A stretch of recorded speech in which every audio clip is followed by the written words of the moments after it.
সত্য সহায় হোক সর্বজীবে, শান্তি প্রতিষ্ঠিত হোক সর্বজীবে। যারা মুর্শিদ হতে চান তাদের জন্য এই ধারাবাহিক অনুষ্ঠানটি, শিক্ষাক্রমটি চলছে। আমরা শিখছি আদ-দুরুসুল আরাবিয়া ইবতেদায়ী প্রথম শ্রেণীর বই থেকে। তো আমরা আজকে শিখব, গতকালকে আমরা শিখেছি সেটা আগে দেখে নিই, তারপরে আমরা আজকের পাঠ শুরু করব। তো গতকালকে আমরা আদ-দারসুত তাসিউ অর্থাৎ আমরা নবম পাঠ শিখেছি। সেখানে দাল, জাল, রা এবং জা এই চারটা হরফ আমরা শিখেছি। দাল খালি, জালের উপর এক নুক্তা, রা খালি, জা এর উপর এক নুক্তা। এই চারটি হরফ আমরা শিখেছি এবং চারটা হরফের অনুকূলে আমরা আরো চারটি শব্দ শিখেছি, নাম শিখেছি, চারটা বস্তুর নাম শিখেছি। দালে দারুন, দারুন মানে বাড়ি, দালে দারুন, দারুন মানে বাড়ি। জালে জুবাবুন, জুবাবুন মানে মাসি। জালে জুবাবুন, জুবাবুন মানে মাসি। তারপরে আমরা শিখেছিলাম রায়ে রিজলুন, রিজলুন মানে পা। রায়ে রিজলুন, রিজলুন মানে পা। জায়ে জারাফাতুন মানে জিরাফ। এই পর্যন্ত আমরা পাঠ শেষ করেছি।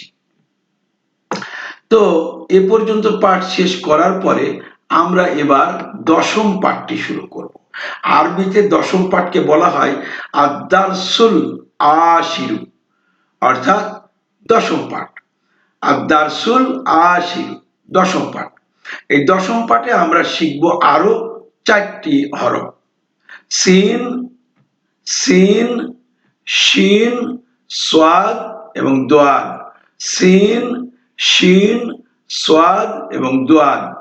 সিন খালি, শিনের উপর তিন নুক্তা। দুটি হরফ দেখতে কিন্তু একই রকম, কিন্তু এই নুক্তার কারণে পার্থক্য হয়েছে। সোয়াদ খালি, দোয়াদের উপর এক নুক্তা। সোয়াদ এবং দোয়াদ হরফ দুটি দেখতে একই রকম, কিন্তু সোয়াদের নুক্তা নাই, দোয়াদের উপর নুক্তা আছে একটি। তো এখন আমরা এই হরফ চারটির অনুকূলে চারটি নাম শিখব। সিন, সিন দ্বারা সাইয়ারাতুন, সাইয়ারাতুন মানে কার বা গাড়ি। সিনে সাইয়ারাতুন, সাইয়ারাতুন মানে কার বা গাড়ি। শিনে শাইউন মানে চা, শিনে শাইউন মানে চা। আমরা যে চা খাই সেই চাকে আরবিতে শাইউন বলা হয়। তো এখানে আমরা দুটি হরফ শিখলাম। এখন সোয়াদ এবং দোয়াদের অনুকূলে আরো দুটি হরফ আমরা শিখব। সোয়াদ, সোয়াদ হরফ দ্বারা হয় সালাতুন, সালাতুন মানে নামাজ। সোয়াদে সালাতুন, সালাতুন মানে নামাজ। সোয়াদে সালাতুন, সালাতুন মানে নামাজ। দোয়াতে, দোয়াদে দাউন মানে ব্যাং। দোয়াদে দাউন মানে ব্যাং। দোয়াদে দাউন মানে ব্যাং। এখানে আমরা শিখলাম আরো চারটি নাম শিখলাম, আরো চারটি বস্তুর আমরা নাম শিখলাম। এখন এই সোয়াদ এবং দোয়াদ কিভাবে লেখা যায় সেই বিষয়টি এখানে লেখা শেখানো হয়েছে।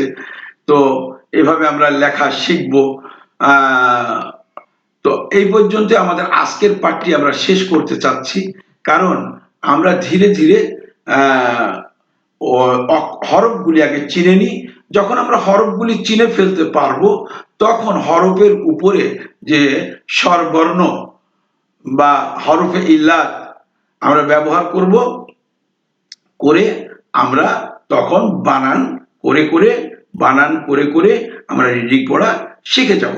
তো আশা করি সে পর্যন্ত সাথেই থাকবেন এই প্রত্যাশা রেখে এখানে শেষ করছি। সকলের উপরে শান্তি প্রতিষ্ঠিত হোক, সত্য সহায় হোক সর্বজীবে।